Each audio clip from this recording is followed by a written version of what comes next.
So just following on from Biohacks introduction, let's look at what we call natural biohacks. So these are the hacks that need to be in place as a foundation before you really start looking at your typical biohacks of the special minerals, the cryogenics and things like that. If you don't get the foundation right, the intervention biohacks are either going to be absolutely necessary or ineffective. So let's look at the biohacks. From the biohacks around sleep. So sleep is one of the fundamental things we have to get right, particularly as endurance athletes. Yes, where the vast majority of 90% plus of the recovery happens from our training, which makes us stronger. If we're not optimizing our training.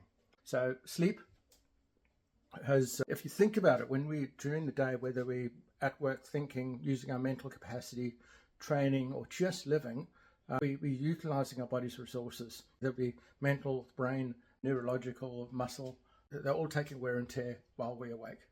When we sleep, those recover. We absorb the knowledge and what has happened in the day, so we improve mentally, but physically, our muscles, our body recover.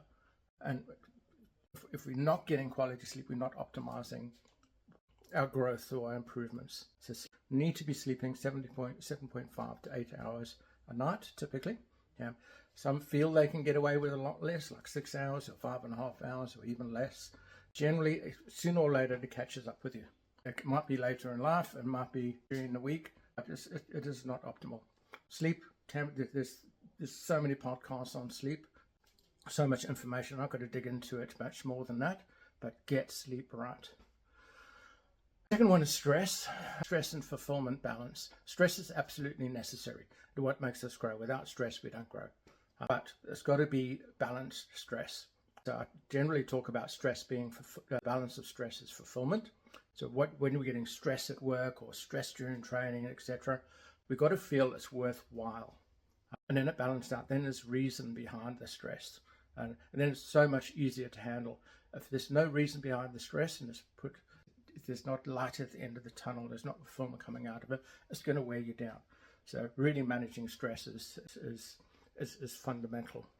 I talk about a principle, a Japanese principle called ikigai, which really looks at giving life meaning, having life purpose. What it says is you've got to do something that you're passionate about.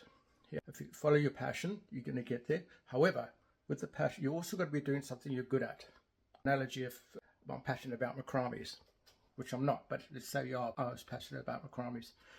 I've got to be good at it as well to make good macrames. If I'm crap at making macrames, it's not going to work out. Right? I might be passionate, I'm not good at it, it's not going to work. There's got to be a need. People out there have got to want macrames. Otherwise, again, I'm just building something for myself. There's no output, there's no fulfillment from it. So people have got to want macrames. Otherwise, again, it's not really going to be. And then people have got to be willing to pay for macrames, so I can actually make a sustainable life out of it. So macrame analogy is a good one because it's something that people don't actually need, but they want it.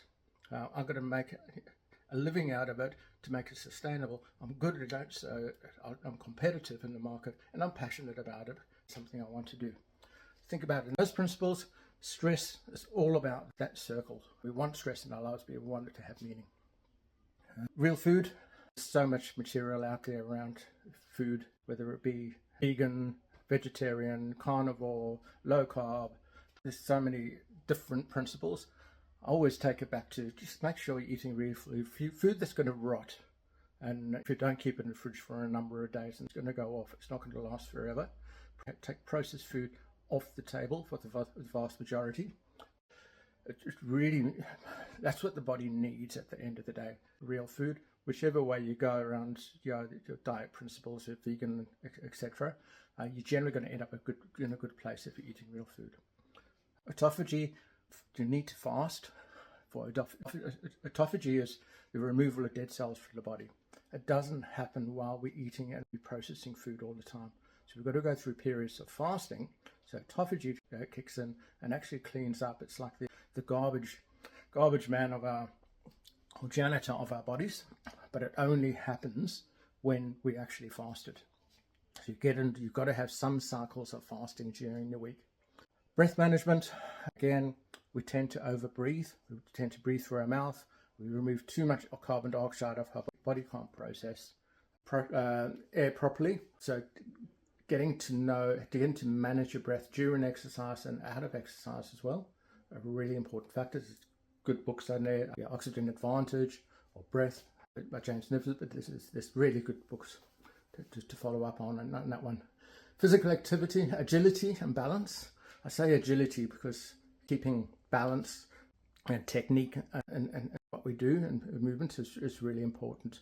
So things like being able to walk along a curb, be able to just stand up and put on your shoes and socks without sitting down, keeping some agility in your balance and principles of your life and keeping moving. Even one of the things, climbing trees is seen as a kid's thing. This, I think, is something adults are lost because it keeps you agile, it keeps you moving, balanced and in control. Aerobic movement, potentially aerobic fitness is really important for heart health, vascular health. It makes sure you're actually burning fat and not glycogen all the time, so it helps manage weight. For athletes, it's really principal because it leads towards fat burning.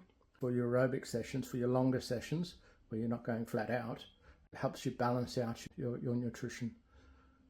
Lift heavy things, sprint. Again, it's just, we can't just keep doing endurance sports and things that we're comfortable with. Lift heavy things keeps our functional reserve in place so that we can actually go for longer without the muscle breakdown. Sprinting keeps us efficient, keeps that edge. Even though in racing or everyday sprint, we don't need to sprint. We don't need to run away from tigers anymore. Sprinting does keep our body in a good place in terms of balance, in terms of intensity, in terms of technique, removing waste, etc.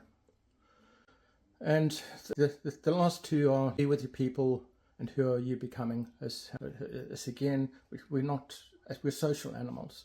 So to keep balance in our life and keep positive, we need to be, whether it be our family, our workmates, our training mates, our club.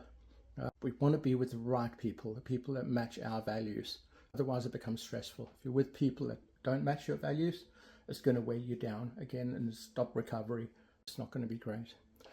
Who are you becoming? Have a plan. It's not necessarily what house you want or what race you want to what race you want to win or the car you want to drive. It's more who is that person you actually are becoming. Have a plan that takes you forward, gives you really clear goals, and it gives you fulfillment goals as well as to who you are becoming. And then the last one I've actually slid it across from the intervention was cold heat contrast. But I'll get a little bit more into that in detail. But we tend to lean towards homeostasis. So avoiding cold, avoiding heat, always looking for the comfort. We tend to break that with exercise. We're prepared to get uncomfortable with exercise, but we tend not to be want to become uncomfortable with heat, hot and cold.